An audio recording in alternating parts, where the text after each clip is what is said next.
finally, here are the nominees for Best Actress. Ann Curtis. Hindi ba mag-abang ako ng mga katawan? Maaaring kita siya ba yun? Nandito na sila. Nagulat na siya sabi ko, hindi Kim na Chiu. One Great Love. Ka nang magsalita. May nararamdaman akong kaba. But for all its worth, Gloria Romero. Rainbow Sunset. Walang may gustong sumuko, walang gustong magbigay, walang gustong magpakumbaba. Ramon, kailangan ng tulong mo.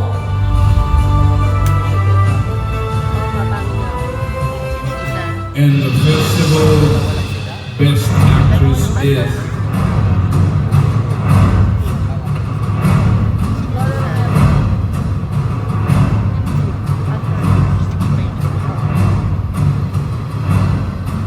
Gloria Romero. Presenting the award once again, our Cabinet Secretary and Chairman of the Board, Carlo Nograles, and MFFF Overall Chairman, Daniel Lim.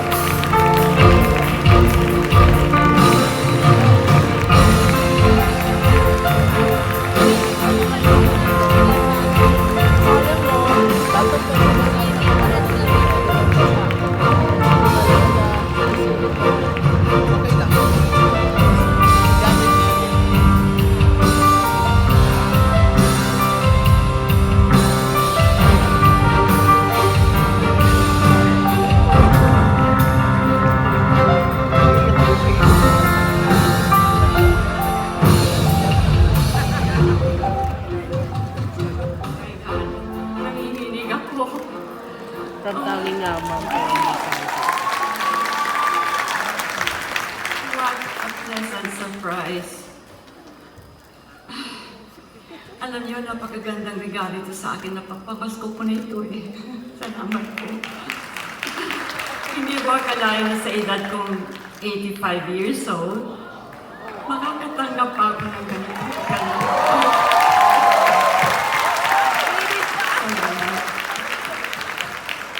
Gusto ko pasalamatan din ang aming pinakamabait, pinakamatyaga, at napakagaling na director. Katatapos lang yan mabigyan ng award din, hindi ba? He's a genius. Ang aming director, Joel Labangan. Siyempre, ang aming producer, kilala na ninyo siya, hindi ba? At saka lahat ng mga kasama kong mga artista sa nasabing pelikula. It was a joy working with all of you. Hindi ko naman ito kayang gawin na mag-isa kung hindi nyo naman ako tinulungan. Maraming salamat. Sa jurors, salamat din. Manila Film Festival, maraming salamat. I also want to dedicate this to my kaisa-isa kong anak na si Marites. Hindi siya nakadalo ngayong gabi kasi na-opera din siya. At saka yung aking kaisa-isang apo na si Christopher. Ito ay para sa inyo. So, hindi ko na dadagdagan at alam ko na marami pang darating siguro mananalo tonight. So, again, to God be the glory. Thank you.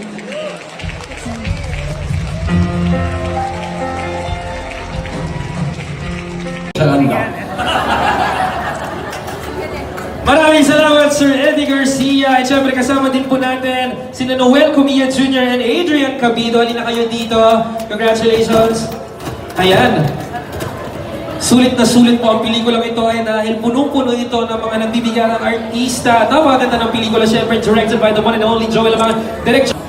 Sir Tirso, would you like to say a few words? Invite them to watch this film on Christmas Day?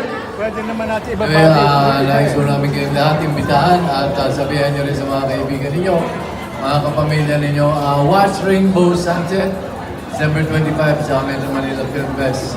Magandang pelikula to at marami ako kayo makikita, matututuan lessons dito about life. Maraming salamat, Mr. Tirso Cruz. Miss Aiko, would you like to invite them? Ayan, kahit a few words lamang po.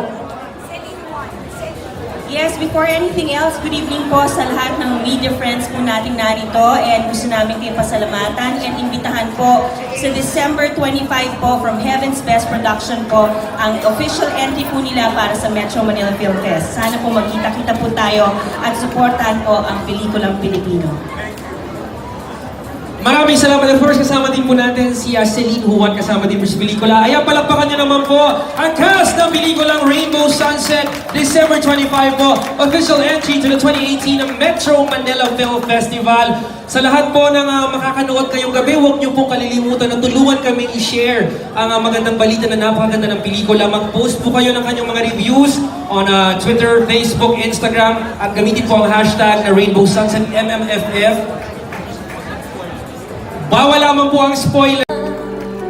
Hindi susuko ng walang dahilan. Kung sakaling magunaw man ang ating mundo, basta mahalaga ang buhay mo ay sa'yo na.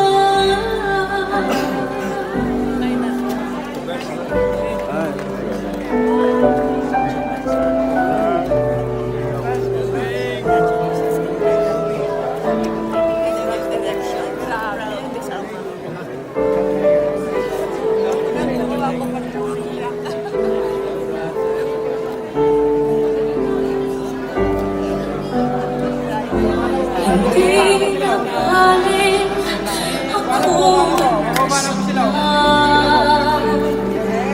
Lahat ang husay mo bilang director.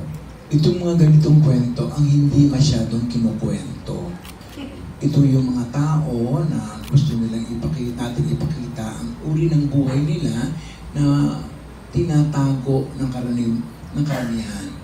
Bilang nasa singing, nais nating ipakita ang ganong katotohanan sa pamamagitan ng tinatawag nating paggawa ng ganitong uri ng pelikula. Mahirap pang gawin ng ganitong kwento. Hindi din madali. May kahirapan din dahil dapat bigyan mong katuparan ang katotohanan na gusto mong ipakita doon sa pelikula. Sapagkat ito naman ay family drama, isang Filipino family drama. Bakit? Sapagkat iba naman ang uri ng pamilyang Pilipino sa ibang uri ng pamilya sa ibang bansa. Dito, kitang-kita ang kultura kung paano pumapalaot ang kultura sa pag-solve ng mga problemang kinakaharap ng isang pamilya. Ipinakita dito na ang pagmamahal sa isa't isa ay mananatili kahit na gaano kadami ang problema. Yun ang sinasabi ng pelikula. Direct, ang pagdidirect, may baguhan, mayroong mga senior, ay may mga young. Ikaw ba, na paano mo na-handle yung ganyang unsung acting ng mga seniors and mga juniors, mga mas bata pa? Pag sa isang pelikula, naroon ka na sa isang pelikula, hindi ko tinitingnan kung matanda ka na o bata ka o babae ka o lalaki ka. Tinitingnan ko na andun ka bilang isang artista sa isang pelikula na kinuha ka dahil alam ng mga tao na kaya mong gawin ang iniaatom sa iyong tungkulin doon sa pelikula. Pantay ang pagtingin ko sa baguhan at saka sa may karanasan. Doon sa mga baguhan na nais maging katulad ng may karanasan, siyempre may konting pagfa-fight, paglaban upang umangat at maging kagaya noong mga may karanasan na. Ang direktor ang magtitimpla ng lahat ng iyon. Hindi ganun kadali, pero challenging yun para sa lahat. Pero hindi ko tinitingnan, binibigyan ko priority yung matanda, yung bata, hindi. Tinitingnan ko lang sila lahat bilang isang artista na kasama sa isang paggawa ng pelikula. Okay, yun po. Uri ng buhay na nakasalumuha ko sa aking 64 years na pagtigil dito sa daigdig na ito. Nakita ko ito sa aking pakikisalamuha. Pero walang isang buhay na pinagpatayan. Ano ang isang bagay na maaaring matutunan? Ng mga straight? Sa mga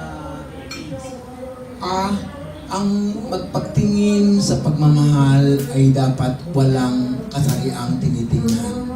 Ang pagmamahal sa isang bakla at sa isang lalaki at sa isang tomboy ay dapat pareho lamang. Yon ay pagmamahal. Kapag pamamahal, walang tinitingnan pagbabagtan. Dapat ang lahat ng tao ay may malinaw na magtingin sa konsepto ng pagmamahal. Dapat tratuhin ang makakaiba. Kakaiba dahil sila ay bakla, dahil sila ay tomboy. Dapat tratuhin pantay at tratuhin bilang tao. Thank you po. Isang buko, ng isang papaya, kakaiba ka na. Hindi, pagmamahal pa din yun. Ang pagmamahal, sinasabi ko, ay dapat hindi nagkakaroon ng alienation. Dahil siya ay bakla, iba ang pagmamahal mo sa kanya. Pero tao rin naman siya. Wala namang diferensya. Nagkaiba lamang sa preference niya kung paano i-express ang kanyang sexual desires. Pero tao pa rin naman siya na dapat pinatrato bilang tao. Isa lang naman ibig sabihin ng pagmamahal. Pagmamahal. Isa lang naman yan. Parang gay romance. Marami na akong nagawang pelikula tungkol sa kakaibang kasarian. Anong pagkakaiba nito? Ang pagkakaiba nito, malaki ang emphasis nito sa istorya ng pamilya. Yung mga dati kong ginawa tungkol sa relasyon ng dalawang pating, walang component kung paano ang role ng pamilya. Ito, malaki ang saysay ng kwento ng pamilya sa kabuuan ng buong pelikula. It is the family element that made it different. Pero direct you think na mas more welcoming yung mga tao ngayon kasi kaysa doon sa mga pelikula na with the same team.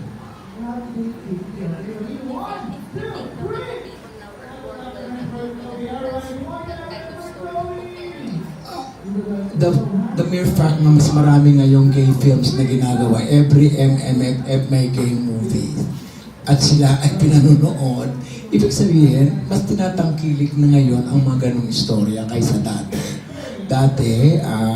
At hindi na ngayon nakakahon ang pag-interpret sa isang bakla. Hindi na siya ngayon caricature. Hindi na siya ngayon kadaya nung kay Dolphy dati na pinagtatawanan, ginagawang katatawanan, cardboard. Ngayon hindi na. May pagtatama na sa pagbubuo ng iba't ibang dimensyon ng isang taong tinawag na bakla, pero tao. Hindi na siya ngayon nakakahon. At tinatangkilik na ng mga manonood. Ang pinakamagandang mention niyan ay taon-taon mayroong gay film na pinapalabas ngayon sa MMF. Ilang taon na? 3 taon na yata. Tuwang taon mayroong may ganoong pelikula. Ibig sabihin, tinatanggap na siya. Hindi naman maglalabas ng pera ang kapitalista kung flop ang tungkol sa bakla. Hindi naman, kumikita. Kaya mayroong gumagawa.